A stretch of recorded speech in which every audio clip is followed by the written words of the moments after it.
Hey, everyone. Happy New Year. I love Happy New Year because we get to say it for you can say it for the first 2 weeks of January. And so that is always fun. Welcome to the Entrepreneurs Hangout podcast, Kiley Doll. We are on season 3, episode 16. We're about ready to wrap up and then go on to season 4, which I'm really super excited for. I am here with Trevor Davis, and we are talking about being mindful as an entrepreneur. We're also going to talk about growth experts and how to grow your business, automations. I always love that because it's such a great trick. And Trevor is a super king at that.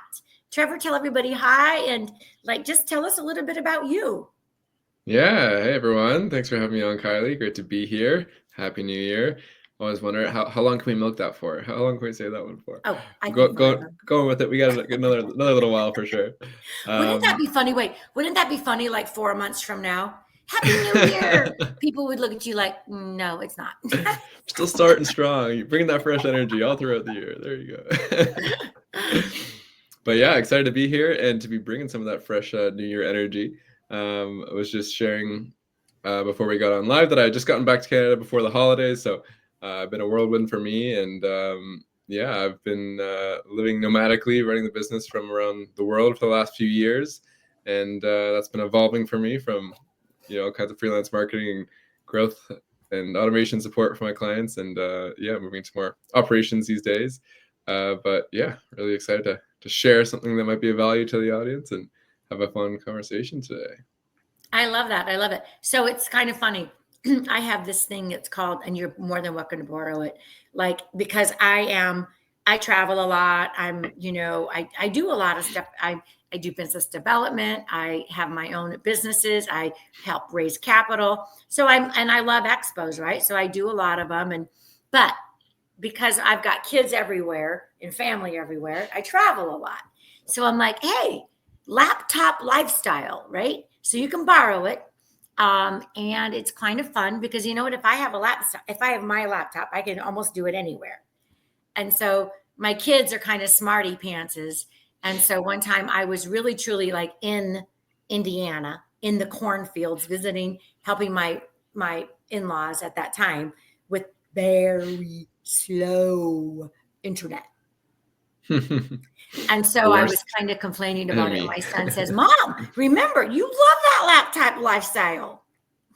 It's what we signed up for when you're embracing it. Yeah, there you go. Yeah, that's good. So tell me, where were you?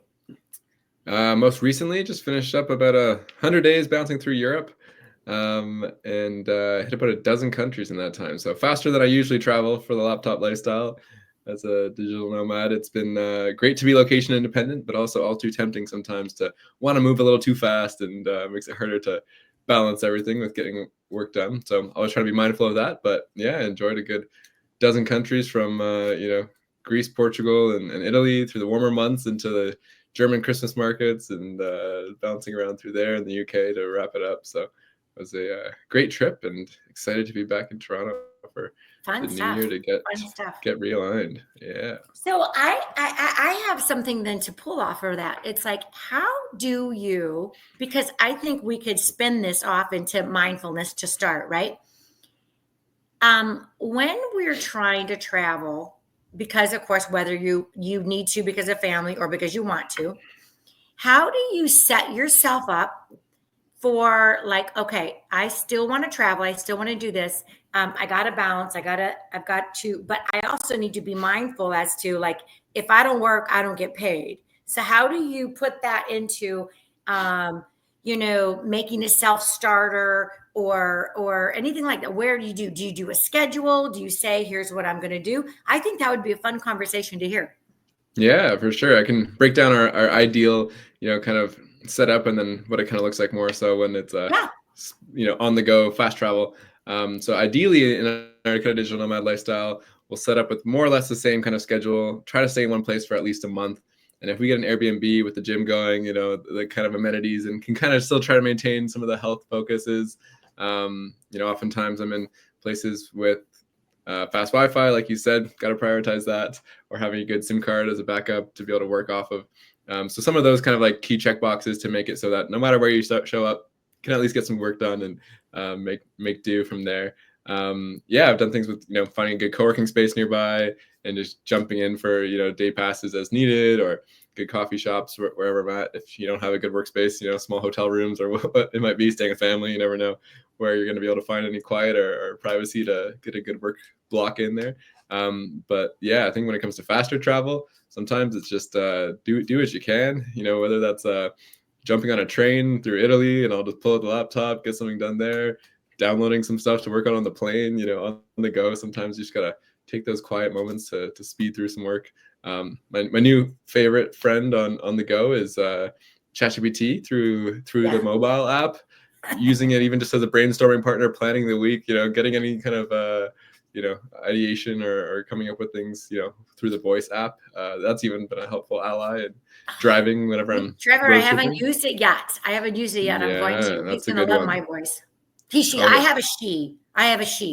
Yeah, it's all gender fluid with our ChatGPTs. However, we whatever voice we choose. Yes, of course.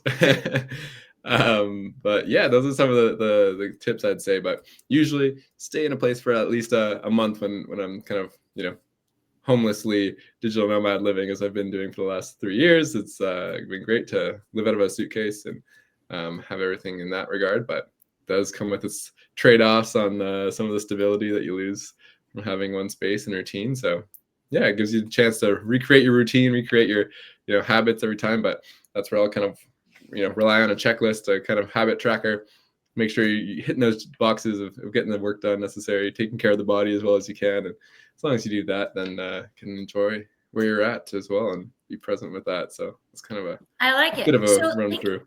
Yeah, no. And thinking about habit tracker, I used to, up until just a little bit ago, I would travel back and forth to Africa quite often. I would spend about 5 months out of the year there. I got married, and that's not really, really good for a marriage material when your wife is gone for like 5 months out of the year in Africa. So I changed up my routine and changed the business model and stuff like that. But what I noticed, and I don't know if this is maybe something good for you to think about, like when you're bouncing and you've got to then now, like you're in a different place, does it take you a little bit to wind down a little bit and get plugged in again? Then that plugged in could be friends, it could be cohort, it could be networking. Does it take a little bit of time to plug into the area, to the place that you're at, right where you're at? It did for me. Yeah, that's definitely a muscle I feel like gotten better at. But when I started out, it'd be like, what's our best way to really enjoy where we're at? Oftentimes we'll go to places where there's more other, remote workers, expats, digital nomads, whatever you want to call us, foreigners in these other cities and countries.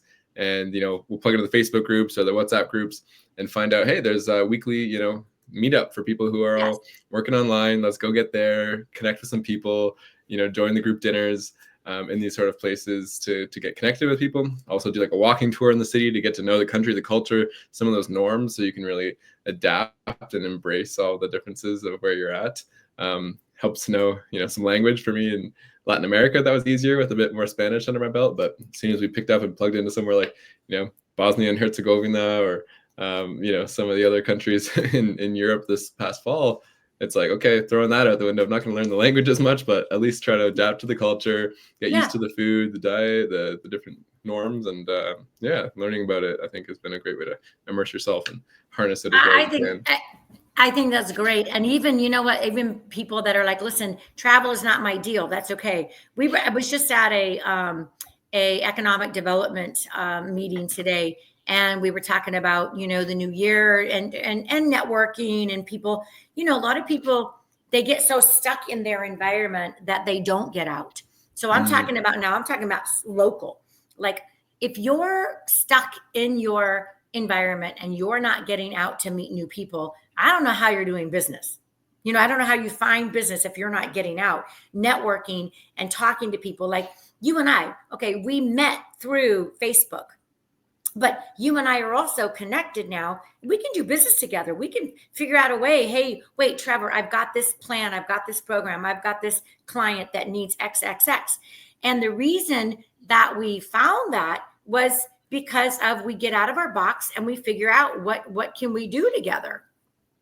Yeah, 100%. So important to, do so digitally, virtually, or in person. I think, we've gotten good at doing a bit of both after the pandemic, especially, and having to be in, the business world online. But I'm excited by that in person as well. I think that's probably a challenge people have when they're in the same city, in the same place. It's like, well, I've got my friends, I've got my family or whatever, but where do you find those new meetups? Where do you find those conferences or places you might run into others?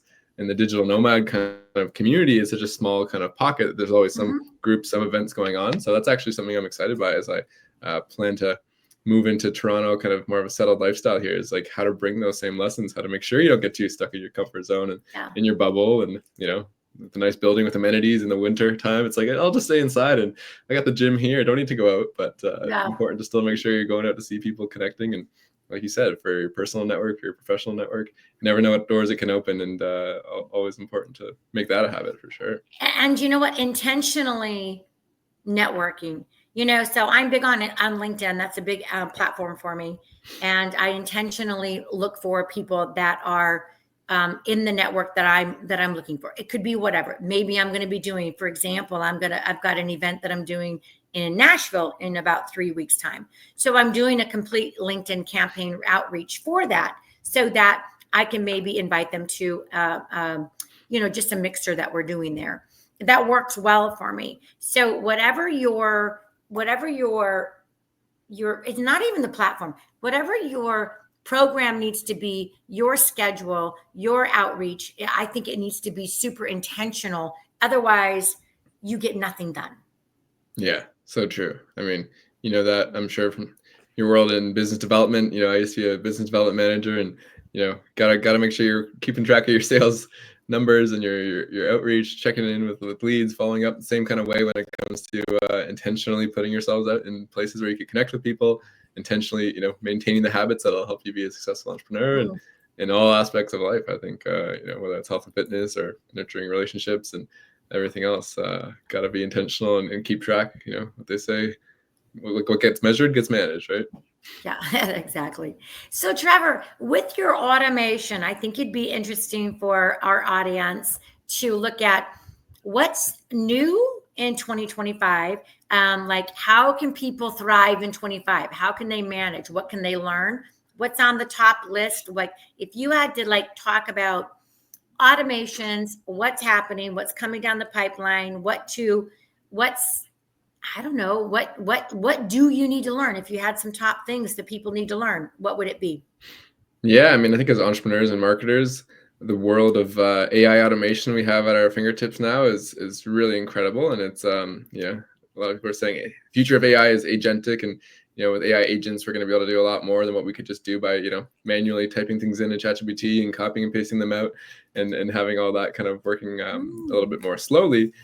So I think really plugging into some of the things that are evolving in that space this year will be interesting to keep an eye on, and it'll be easy for entrepreneurs to want to get a grasp on pretty quick. I'm excited about things, even just being able to set up your kind of workflows with something like Zapier. If you're integrating one tool to the next, what you're sending your emails from to where you're collecting your leads. Now with some of the things you can plug in within ChatGPT, sort of OpenAI API key, now you can utilize some of those AI capabilities in streamlined kind of systematic ways. So you can write your same post for your same platform and have it go out, to the same tools that you're scheduling your content in or your emails in, and really utilizing some of these new agent workflows, I think will be a big game changer in 25. I like that. So are you, tell us a little bit about your business and what you're doing, what you specialize in. I think that would be super helpful. And I love to give my guests plugs, as to, hey, what are you working on? And I love the tips. So would it be ChatGPT agents? I know a lot of people are a little worried about ChatGPT. I think it depends on their industry. They're a little leery of it. a little bit afraid of it, thinking that it's bad.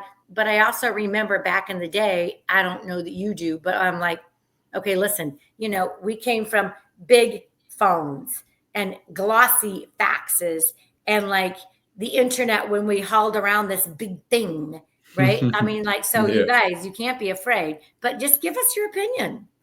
Yeah, there's no putting the genie back in the bottle. AI is here and it's here to stay.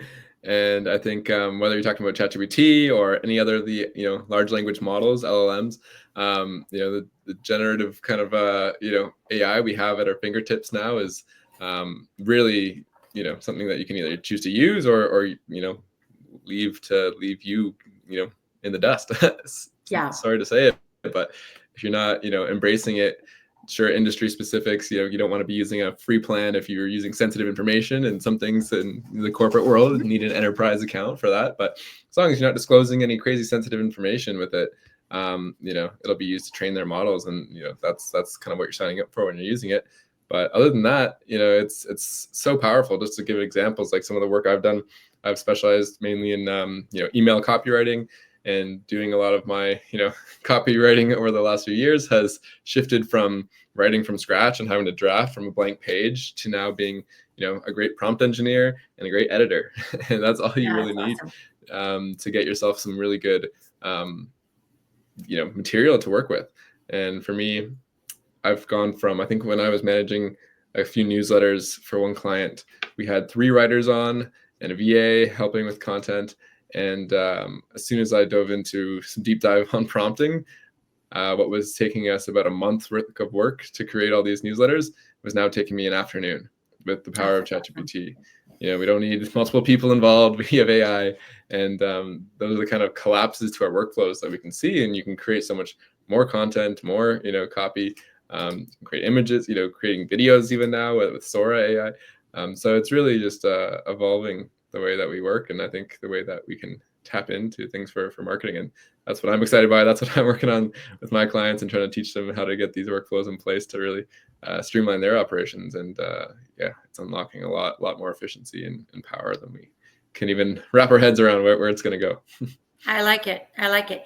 I love the ideas of my team are very, very good at automations and on digital marketing and helping people. I specialize, I love to help people grow and scale their businesses. And sometimes I'm like, hey, listen, it just depends on the business and where you want to go. If you have a lemonade stand and you're happy with like, hey, listen, growing to me means I'm selling lemonade. I'm making stuff up, of course. I'm selling lemonade on Saturday and Sunday, and I'm making a profit. I'm happy with that, Kylie. No problem. No problem. Or did you want to take that and make it into a concentrate and sell around the world? So I like to blow things up. I like to make things big. Sometimes it can overwhelm some people. So how do you suggest people like, okay, don't be overwhelmed about the AI, the automations, and what you can do? How would they start? I think start opening up ChatGPT, go to the website, download the app. If you want to, start super friendly, you can even just open the app and start speaking into it with a little voice command button, and start getting a feel for what is it like to have a conversation with an AI tool at your disposal, and see just what kind of things it could answer. But if you're ready to then start prompting it to get you some useful potential marketing content or business strategy and providing some outputs, I've developed a bit of a framework you could use for that. And that's kind of I'd say general kind of best principles from copywriting in general, using frameworks so you don't have to keep reinventing the wheel. And that's ultimately where you need to just give it some context. You need to give it some background information on what you're wanting it to achieve, and just telling it what kind of task you want it to complete. Think of it as your assistant, right? If you're going to bring on a new personal assistant, virtual assistant, intern, whoever it is, you're not just going to be like, hey, do this task. Give them no Go for it. training, no Yeah. background. What are you going to expect from that, right? Pretty awful results. Same thing goes with our AI tools. If you're going to write, complete this task, you're going to get a pretty basic answer.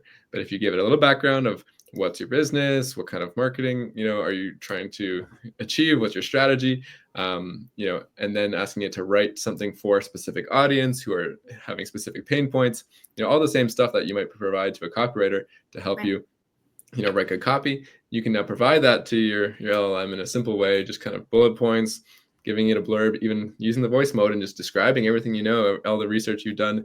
You can even upload your documents. So say, hey, here's my target market analysis. Here's my kind of business strategy. Here's what you need to know. Now it's trained up. It knows a little bit of background, and then now you can get it to start writing things for you in a way that's going to be a lot more, I think, useful. I like it. So let's talk a little bit about your framework. And if it's something that you give out, then what we'll do is tomorrow, or actually when we tidy up, we do an SEO after this has gone live. What we'll do is we'll make sure, if you can give me the download, we'll make sure that our audience has the download for your framework and they can reach out to you, Trevor. Yeah, that sounds great. I've done some presentations on just that, going through that kind of framework. So happy to share the kind of short form version of it for people Yeah. to go through it afterwards. But to really just kind of walk you guys through it right now, it's a few simple letters I've kind of put together in an acronym, and it's scope, right? You're trying to scope your AI to get the output that you want. And Okay. you're starting off with the letter S. You're specifying the role that you want it to take. So for example, if we're talking about, hey, I want to scale up my lemonade stand, I'm thinking of some strategies on how I could do that. Well, then you're going to tell it, hey, GPT, can you please assume the role of a business strategist for scaling brick and mortar operations. You can go as specific as you want, but really just giving it an idea of like what you're trying to achieve, and in the context of what it should be, assuming its role is. Okay. Next up, then, you're going to want to contextualize the scenario, right? So give me a context, say, hey, I've got this lemonade stand. I've been doing it, for the last few months, only on Saturdays and Sundays. I'm thinking of, do I want to continue working into the week, but I've got a day job. Maybe I want to start selling my famous recipe. I'm exploring some ideas. People tell me I've got the best lemonade in town. I'm thinking on how to scale it. Help me out with some strategy. So it's getting a background of your context and understanding, but just saying help me with some strategy is a little vague. So let's then move into the O, right? We're outlining the objectives next up. So say lay out 3 potential options for me to scale up my lemonade stand over the next year. Break down the kind of costs I might be facing. And you're really getting clear on what kind of objectives you want it to spit out for you at the end of that. And then you're going to want to move into the P, providing instructions, right? So you might say, provide this to me in a, full kind of analysis, of the market. There's even like a search function now on ChatGPT, so it can use some real-time internet, connected searches. So that's helpful. So you can say, search up in my local market what, kind of prices of lemonade might be, at the local whatever lemonade shops, and compare different kind of market numbers and go through that, understanding my business, analyze the market. You can give it all these kind of actions that it can take in your instructions. And then you want to finish off with E. You're going to establish your presentation. So provide it to me in a full good, better, or best sort of table view, breaking down these 5 columns that I want compared, or these 10 different rows, and provide bullet pointed list for each of the potential pros and cons of the 3 different scenarios you're going to lay out for it. So you can have the whole scope framework just in bullet points, just in kind of rough talking points for it. You could do this on the app, like I said. Probably better to lay it out in a doc first and then copy and paste that in, and you'll be blown away if you add an attachment with any kind of materials you have, any additional context that it could use. You'll be scoping for some pretty amazing outputs, that's for sure. I love it. I love it. So this is so funny. Before we wrap it up, this has been great. It's like, do you think, Trevor, because I know the fear of, and I think that there is actually documents running around out there as to the jobs that will be lost for sure because of the use of AI, right? So that doesn't, I'm not worried about that. I don't think you are either. because you still have to have understanding. You still have to have, like, for example, with me with business development, with this, that, there's no chat GPT, there's no AI tool that's going to replace me, because you still need my energy. I still need this. There's just things. I'm just using it to better me. So I'm not worried. But what do you think about that? Yeah, I think that that's the mindset we need to take with it, right? It's gonna be here, it's coming. Same thing, like you described when the mobile, revolution was coming, when the internet revolution was coming, the AI revolution is here and it's gonna be expanding faster and faster. And it's what we make of it. Yeah, some jobs will be, automated out. Mm-hmm. And if we let it come and take our jobs, then that'll be the case. But I think the go-to thing that people are talking about with AI is it's not going to be the AI necessarily that's going to directly take the job. It's going to be the people who can use AI better than you, who will be the ones who then need to manage the controls for that job. Someone still needs to have some human input, some background, some context for a lot of these positions. Same thing for me as copywriter. I knew right away AI was going to get a lot better. It was going to be able to write some good copy soon, right? So if I just stuck around and said, no, I'm going to write better blogs than ChatGPT, or I'm never going to use ChatGPT to write any word in my emails, I'd be shooting myself in the foot, leaving myself in the dust, right? So by intentionally trying to see how I can put myself out of business by utilizing AI, being able to now turn that into a new business model where I can now help people integrate it into their workflows and help them kind of, harness the power of it. Yeah. Now we've got a whole different business model, a whole different skill set that, is how we kind of evolve with these tools, I think. So see how you can use it before it uses you up. Yeah. Yeah. And it's like, you know what? Stop being stop living by these limitations, because if you do and you don't embrace it, like you said, you're going to be left in the dust. Yeah, 100%. Yeah. We got to choose to embrace. Awesome. That's it. Only option we got. I love it, Trevor. Trevor, thank you very much.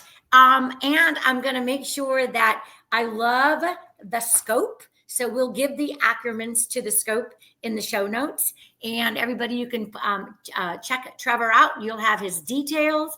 And I appreciate you so much. We know that we've got some entrepreneurial blood that's running through us. And so let's keep up the good energy. And you guys, you know what? I'm going to say bye for now. Same place, same time next week. The Entrepreneurs Hangout is always Wednesday at 3 EST. And if you'd love to be a guest, I would love to hear from you. Hit me up on Messenger or WhatsApp so that I can hear what you've got to say. Thanks for now, you guys. Bye.